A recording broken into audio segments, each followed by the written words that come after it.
സിനിമയിൽ തനിക്ക് സംഭവിച്ച വീഴ്ചകളെക്കുറിച്ച് മനസ്സ് തുറക്കുകയാണ് നടൻ ശങ്കർ. പല തീരുമാനങ്ങളും തെറ്റായി പോയെന്നും പലതും തിരിച്ചടിയായെന്നും ശങ്കർ പറയുന്നു. സിനിമയിൽ നിന്ന് ബ്രേക്ക് എടുത്തതും മറ്റൊരാളെ കൊണ്ട് ഡബ്ബ് ചെയ്യിപ്പിച്ചതുമെല്ലാം തെറ്റായ തീരുമാനങ്ങളായിരുന്നെന്നാണ് ശങ്കർ പറയുന്നത്. മറ്റൊരാളെ വെച്ച് ഡബ്ബ് ചെയ്യിക്കാമെന്ന തീരുമാനം, അതുപോലെ ഒരേ കഥാപാത്രങ്ങൾ ചെയ്തു മടുത്തു നിൽക്കുന്ന സമയത്ത് നമ്മൾ ഒരു ഗ്യാപ്പ് ഇടുന്നു. അവിടെയൊക്കെ ആയിരിക്കാം മിസ്റ്റേക്ക് പറ്റിയത്. അത് ചെയ്യാൻ പാടില്ലായിരുന്നു. പിന്നെ ഡയറക്ഷനിലേക്ക് പോകാമെന്ന് തീരുമാനിച്ചു. പിന്നെ ടൈം ആയിരിക്കും. സമയം ഒരു വലിയ ഘടകം തന്നെയാണ് സിനിമയിൽ എന്നാണ് ശങ്കർ പറയുന്നത്. അത് ആരുടെ വേണമെങ്കിലും ലൈഫ് എടുത്ത് നോക്കിക്കോളൂ. എല്ലാവർക്കും എന്നും എപ്പോഴും നല്ല കാലം ആയിരിക്കില്ല. പിന്നെ ഇതിനൊന്നും കറക്റ്റ് ഒരു വാല്യുവേഷൻ വെക്കാൻ വലിയ പാടാണ്. 27 പടം 28 പടമൊക്കെയാണ് വർഷത്തിൽ ചെയ്തത്. 83 തൊട്ടാണ് അങ്ങനെ മാറി വരുന്നത്. അതുവരെ 8 പടവും 9 പടവും ഒക്കെ ചെയ്തിരുന്നു. ഇതിനിടയ്ക്ക് തമിഴിലും പോകും.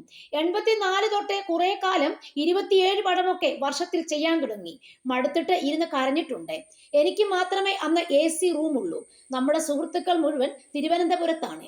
സുരേഷ് ഉണ്ടാകും, സനൽ, പിന്നെ പ്രിയൻ, അങ്ങനെ അന്നത്തെ നമ്മുടെ ഗാങ് ഓഫ് ആൾക്കാരുണ്ട്. എല്ലാവരും അവിടെയാണ്. ഇവർ റൂമിൽ വന്ന് കിടക്കും. എനിക്ക് രാവിലെ എഴുന്നേറ്റ് ഷൂട്ടിന് പോകണം.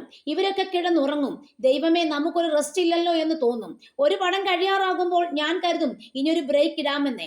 അപ്പോഴേക്കും വേറെ ആരെങ്കിലും വരും. ഒരു കഥ കേൾക്കുമോ എന്ന് ചോദിച്ചിട്ട് ഞാൻ ഒരു ബ്രേക്ക് എടുക്കാൻ ആലോചിക്കുകയാണെന്ന് പറഞ്ഞു നോക്കുമെങ്കിലും അവർ പ്ലീസ് എന്ന് പറഞ്ഞ് നിർബന്ധിക്കും. അന്ന് മെയിനായിട്ട് ഞാൻ, മമ്മൂക്ക, മോഹൻലാൽ ഇവർ തന്നെയായിരുന്നു അഭിനയിച്ചിരുന്നത്. പിന്നെ ഈ റൊമാൻറ്റിക് ഹീറോസിന്റെ ഒക്കെ ഒരു ഹിസ്റ്ററി എടുത്ത് നോക്കിയാൽ രാജേഷ് ഖന്ന സൂപ്പർ സ്റ്റാർ ആയിരുന്നു. അമിതാഭ് ബച്ചൻ വന്നതോടെ അദ്ദേഹം ഔട്ടായില്ലേ. പിന്നെ നമ്മൾ ഒരുപാട് പടങ്ങൾ ചെയ്യാൻ പാടില്ല. 27ഉം 28ഉം പടങ്ങൾ ചെയ്യുമ്പോൾ ഓരോ ആഴ്ചയും നമ്മുടെ പടം തിയേറ്ററിൽ വരികയാണ്. ആൾക്കാർക്ക് തന്നെ മടുക്കില്ലേ? അതൊക്കെ ആയിരിക്കും. ഞാൻ പരീക്ഷണ ചിത്രങ്ങൾക്ക് തയ്യാറായില്ലെന്ന് പറയാനും പറ്റില്ല.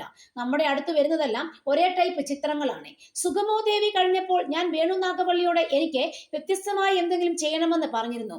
അങ്ങനെയാണ് വില്ലനായി കിഴക്കുണരും പക്ഷി ചെയ്യുന്നത്. പക്ഷെ അത് നമ്മൾ വിചാരിച്ച പോലെ വന്നില്ല. അതിനുശേഷം ഗ്യാപ്പ് ഇടാമെന്ന് വിചാരിച്ച് 4 വർഷങ്ങളോളം ഗ്യാപ്പ് ഇട്ടു. പിന്നെ ഡയറക്ഷനിലേക്ക് പോകാമെന്ന് ആലോചിച്ചെന്നും ശങ്കർ പറയുന്നു.